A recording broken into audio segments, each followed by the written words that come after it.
영화의 한 장면이 생각이 났습니다. 성수대교만 다리냐?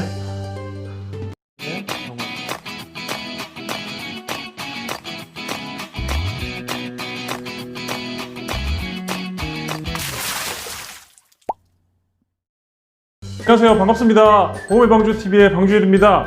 연금보험을 비교를 하는데 제가 오늘은 따끈따끈한 상담 사례를 가지고 왔어요. 기적의 논리를 제가 한번 필 거거든요. 어떤 내용이냐? 더 높은 연금을 원하시면 DGB를 선택해야 되는 기적의 논리를 말씀드리겠습니다.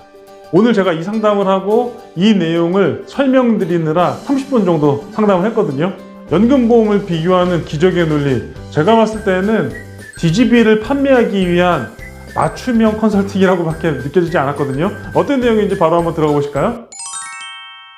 자, 따끈따끈한 상담 사례입니다. 기적의 논리는 다음과 같아요. DGB생명에는 그랑에이지라는 변액연금이 판매를 하고 있고 KDB는 확실한 미래라는 변액연금 판매하고 있습니다. 두 상품의 일단 공통점은 단리 5%를 최저로 보증하기 때문에 투자 수익률과는 전혀 상관없이 매우 높은 연금액을 제시받을 수 있다. 뿐만 아니라 안정적인 연금액을 확정적으로 보장받기 때문에 노후 준비를 하시려는 분들은 이 두 상품을 굉장히 많이 비교를 하는 상황이시죠. 그런데 오늘 상담을 받다가 40대 중후반 되시는 남성분과 제가 통화를 하게 됐는데 이 내용을 말씀하시더라고요. 이렇게 들으셨다는 거예요. 어떤 논리냐? DGB생명은 단일 펀드로 운영이 되기 때문에 연금액이 더 높아질 수 있다. 이런 논리로 저한테 설명을 하시더라는 겁니다. 제가 처음에는 이해가 안 됐어요. 이게 어떻게 단일 펀드로 운영되는데 연금액이 더 높아질 수 있을까? 가만히 들어봤거든요, 이야기를. 그런데 이 고객분께서 그런 말씀을 하시더라고요. 한 놈만 패는 거죠. 한 놈만. 하나의 펀드로 운영을 하기 때문에 더 투자 수익률이 높아질 수 있다. 이런 논리를 하시는 거예요. 뿐만 아니라 펀드 관리를 전문 운용사 2명이 운영을 하고 있기 때문에 KDB에 비해서 더 안정적으로 운영을 할 수 있지 않느냐, 그렇게 말씀하시더라고요. 제가 그래서 영화의 한 장면이 생각이 났습니다. 아니, 여기서 자산운용사 2명을 두고 운영을 한다면 얘네는 놀고 있냐 이거죠. 성수대교만 다리냐? 그렇지 않아요? 성수대교만 다리예요? 다른 다리들도 있고 얘네는 뭐 손가락 빨고 있습니까? 자산운용사에서? 오늘 그 내용을 말씀드리려고 하는 건데, 저는 상품을 안내해 드릴 때 객관적인 근거와 팩트를 중심으로 안내를 해 드리려고 부단히 노력을 하고 있습니다. 아무래도 제가 이공계를 나오다 보니까 좀 이렇게 데이터적인 수치를 좀 좋아하는 것 같아요. 자, 어쨌든 하나씩 한번 살펴보시자고요. DGB생명은 글로벌 멀티 에셋 자산 배분형이라는 펀드, 단일 펀드 하나로 운영을 합니다. 그에 반해서 KDB는 채권형 포함 13개의 펀드로 운영을 하는데, 그 고객분께서 이런 말씀 하시더라고요. KDB는 채권형의 70%를 의무로 편중해야 되고 나머지 30%를 원하는 펀드로 운영을 해야 되기 때문에 투자 수익률이 많이 낮지 않느냐, 그렇게 안내를 받으셨다고 합니다. 제가 팩트로 말씀을 드리자면 DGB 그랑에이지도 단일 펀드로 운영하는데 이 상품은 채권형 몇 프로로 운영할까요? 2020년도 12월까지는 채권형 60에서 80%가 의무 편중이 되셨고요.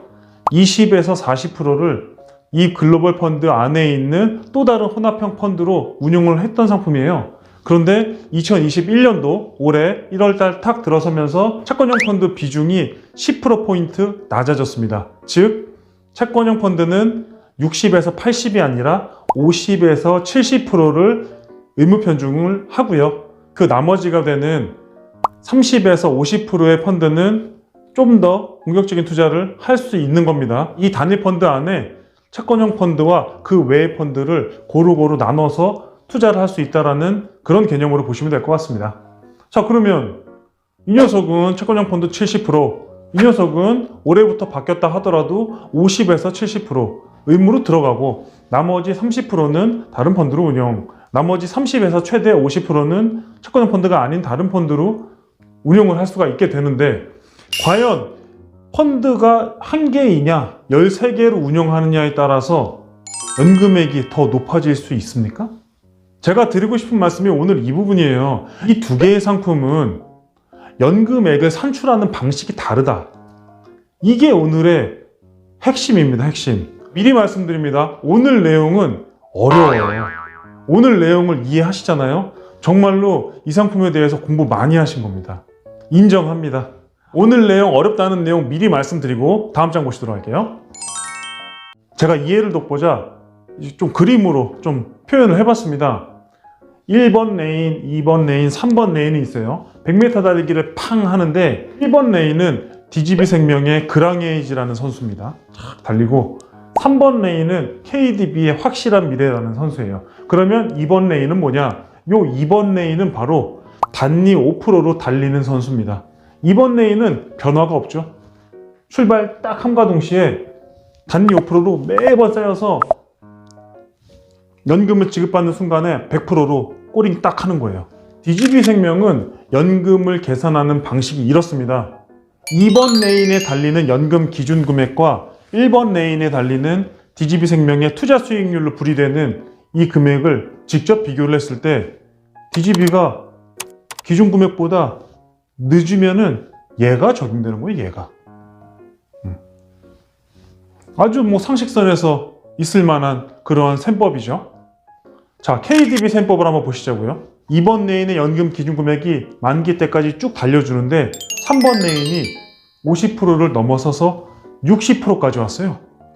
60%에서 90% 요 사이에 해당이 되면 얘는 연금 15%를 더 얹혀주더라.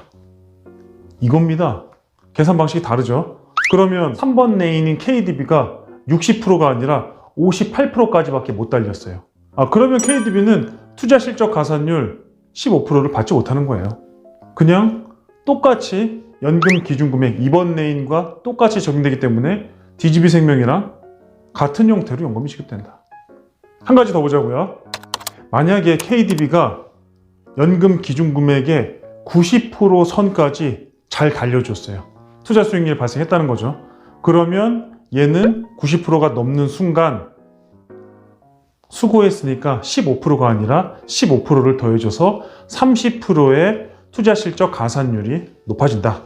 매월 지급받는 연금액이 30% 늘어난다는 뜻이에요. 같은 듯한데 연금의 계산 방식이 다르죠? 완전히 다르죠?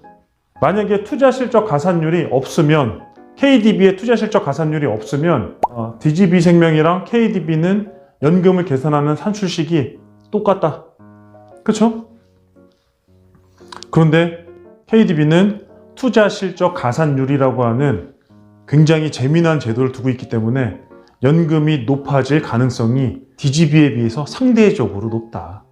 제가 앞선 영상에서 DGB생명이랑 KDB를 직접 비교한 진검승부라는 영상을 올린 적이 있습니다. 굉장히 많은 분들이 감사하게도 시청해 주신 영상인데요. 그 영상 제가 참고하시라고 이 부분에 올려놓을 테니까 꼭 한번 참고해 보시고요. 그 영상을 보시면 제가 이런 말씀을 드린 적이 있어요. 만에 하나 투자 수익률이 발생하게 되면 KDB가 좀 더 유리하게 연금을 받을 수 있을 것이다.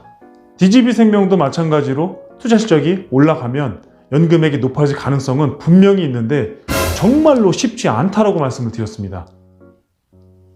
그 이유가 바로 이거죠.